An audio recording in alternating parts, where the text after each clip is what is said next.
Who is the wealthiest among Earth's mightiest heroes? The amount Disney pays the actors portraying our favorite Marvel characters may surprise you. Let's take a look at just how much the actors who play the Avengers are actually worth off-screen. At a time when the superhero genre was thought to be on its last legs cinematically, Iron Man opened huge and launched what would become known as Phase 1, the initial slate of movies that set the baseline for the Marvel Cinematic Universe. Robert Downey Jr. has appeared in multiple MCU movies since as the eccentric billionaire Tony Stark, aka Iron Man. He's not quite a billionaire himself, but in Forbes magazine's list of highest paid actors for 2018, Downey came in third with an income of $81 million. That includes an estimated $15 million up front for a supporting role in Spider-Man: Homecoming. He earned several times that amount for Avengers: Infinity War. It's rumored that Downey was paid $200 million total for that film and its sequel, Avengers: Endgame. That's a long way from the reported $50 million he received for appearing in The Avengers, and even further from the $2.5 million he was paid for the original Iron Man. According to Chris Hemsworth, he totally blew his first audition for Thor, only to see his younger brother Liam get callback after callback for the role. When it eventually became clear that Liam wouldn't be cast, Chris tried again, recording a second audition tape while on location filming Cabin in the Woods with his future Avengers director Joss Whedon. This time, Chris nailed it and claimed his rightful title as God of Thunder. Forbes' list of highest paid actors placed Hemsworth fourth in 2018, with an income of $64.5 million. That number includes his earnings from the blockbusters Thor: Ragnarok and Avengers: Infinity War. The original Thor from Phase 1 reportedly paid the actor just $150,000. In 2018, Chris Evans finished filming his 10th MCU outing as Captain America: Avengers: Endgame. This entry into the Avengers series is slated to be Evans' final appearance in the MCU, according to multiple reports that were kinda sorta confirmed by a tweet from Evans himself. Evans tweeted, "Officially wrapped on Avengers 4. Playing this role over the last 8 years has been an honor. To everyone in front of the camera, behind the camera, and in the audience, thank you for the memories. Eternally grateful."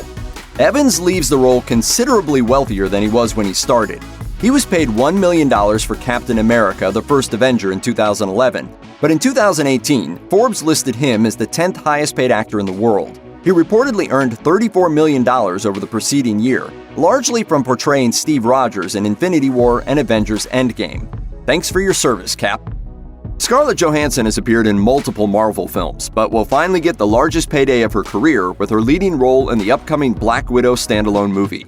Johansson is reportedly set to make $15 million for her appearance, reportedly matching what Chris Hemsworth and Chris Evans received for Avengers: Infinity War. The film is said to be set before the events of the Avengers films, and will follow a chapter in the character's journey from Russian spy to superhero. Johansson received a low seven-figure salary for her work in the first Avengers movie, after making her MCU debut in Iron Man 2 in 2012. Black Widow doesn't have a release date yet, but is slated to begin filming in 2019. A start date that would seem poised to make it the second female superhero-centered film to be released by Marvel following Captain Marvel starring Brie Larson, which is set to be released March 8, 2019. Brie Larson was cast as Captain Marvel, fresh off her Best Actress Oscar for 2015's Room. Needless to say, a star of her caliber brings not only a well-known name, but an expectation of on-screen depth to the MCU. Marvel Studios president Kevin Feige, speaking to Vanity Fair, said of the casting, "Captain Marvel has powers that far surpass many of her heroic counterparts, and in order to bring the superhero to life and make her relatable and disarming, we needed an actress with both range and humanity." Bringing her pedigree to the role of Captain Marvel gave Larson some leverage at the negotiating table. She reportedly earned $5 million for the movie, a large paycheck for an opening lead vehicle in the MCU. It's also been reported that Larson's high-dollar deal includes a 7-picture commitment that locks her into multiple franchises for the foreseeable future. The MCU has steadily added star power as it's grown in scope, narratively as well as in terms of box office, and Benedict Cumberbatch offers a distinguished example. During the exhaustive casting process for Doctor Strange, Marvel looked at many actors with similar levels of celebrity, ultimately passing on Ethan Hawke, Joaquin Phoenix, and Jared Leto. Before he landed the gig, Cumberbatch was nominated for an Oscar for his role in The Imitation Game, and was quite well known for his work on BBC's Sherlock. Cumberbatch was reportedly paid $3.2 million for appearing in Doctor Strange, Thor: Ragnarok, Avengers: Infinity War, and Avengers: Endgame. He's said to be making just under $10 million for the upcoming Doctor Strange 2, which is scheduled to begin filming in 2019. In 2012, Bruce Banner finally became science bros with Tony Stark in The Avengers. But Mark Ruffalo was in a very different position entering the film, portraying a character that had his own Phase 1 standalone, 2008's The Incredible Hulk, without having actually played the role himself. As a result, Ruffalo earned a rumored $2 million for The Avengers and $2.8 million for Avengers Age of Ultron. That salary increased for Avengers Infinity War to a rumored $5 to $6 million. The CGI Hulk is one of the most expensive characters to bring to the screen, but Ruffalo earns a relatively modest payday for playing his human counterparts, at least compared to the other Avengers. Could a standalone Hulk film raise Ruffalo's asking price to Robert Downey Jr.'s level? Not likely. According to Ruffalo himself, a solo Hulk film isn't anywhere close to being a reality.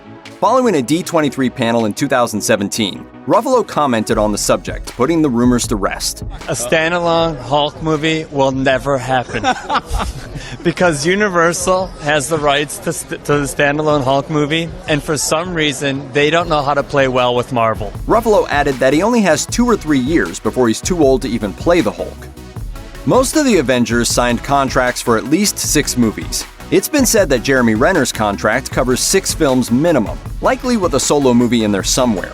However, there is currently no Hawkeye or Ronin standalone film in any stage of production. In fact, we haven't even seen Renner in an MCU film since Captain America Civil War's cliffhanger of an ending. Hawkeye may have been out of his league in Infinity War's cosmic-level event, but his no-show did not go unnoticed by fans.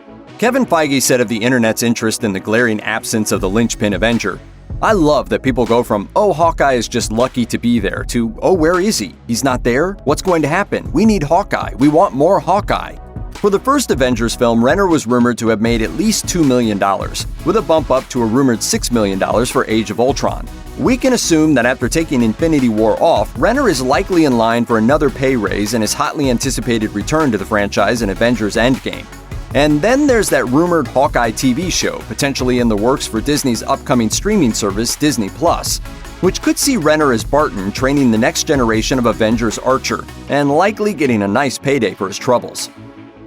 Not much is known about the details of Paul Bettany's MCU contract, but he told Jimmy Fallon in 2015 that his voice work alone was quite profitable. I would work for about 40 minutes, and then they would give me a huge bag of cash, and I would walk out like I was a thief. He's also joked about his jealousy of Robert Downey Jr.'s compensation. Speaking to Hollywood Outbreak, the Vision and Jarvis actor quipped, "I like my character, but I'd love Robert Downey Jr.'s profit participation." Elizabeth Olsen made her MCU debut in a mid-credits sequence at the end of Captain America: The Winter Soldier. She's gone on to portray the Scarlet Witch in 3 more films and is slated to appear in Avengers Endgame. Olsen has been tight-lipped about her contract with Marvel, but she's made it known that she doesn't concern herself with the details. Olsen told The Independent in 2016, "I let the people that I hire do my contracts. I would work for nothing, and they know that." Samuel L. Jackson has starred in dozens of movies during his prolific career. In total, his movies have earned just over $5.7 billion worldwide. According to Box Office Mojo, that makes Jackson the highest-grossing actor of all time. Jackson first appeared in the Marvel Cinematic Universe as Nick Fury in a stinger at the end of Iron Man in 2008. When he initially signed on to play the role of the Avengers Assembler, it was for 9 movies. Jackson is set to play a large, digitally de-aged part in the upcoming Captain Marvel, his 9th MCU film. Will he re-up with another contract? It seems likely, given that Fury is often the connective tissue in the far-flung stories of the MCU, but so far no details have emerged. It's said that he received $4 to $6 million for the first Avengers film, and his long-term contract likely had built-in modest raises. With 9 paydays under his belt, it remains to be seen how many more are in Jackson's future with the MCU. It should be noted that what an actor makes for each film and the details of their contract with a given studio are often at best unverified rumors, and at worst spurious speculation. They come from lightly sourced rumors in industry trades and are often reported as gospel. It's definitely in the studio's interest to keep the truth under wraps to protect their negotiation power as much as possible. But we've heard the same stories repeatedly about the way Marvel pays its stars. The studio puts up a little collateral up front, banking on the fact that the intellectual property will carry the box office and set the stage for future large paydays. Examples include Tom Hiddleston, who reportedly made $160,000 for Avengers, And Zoe Saldana, whose base salary for Guardians of the Galaxy is said to be about $100,000 before her profit participation bonus. Chadwick Boseman is said to have been paid about $2 million for his starring role in the billion-dollar Black Panther, with a well-deserved raise said to be on the way. Chris Pratt was reported to have earned $1.5 million for playing Star-Lord in the original Guardians, with a bump up to $5 million for Avengers: Infinity War. Paul Rudd, another actor with a well-known body of work, may have only received $300,000 for the first Ant-Man, but his total MCU compensation is likely much, much higher.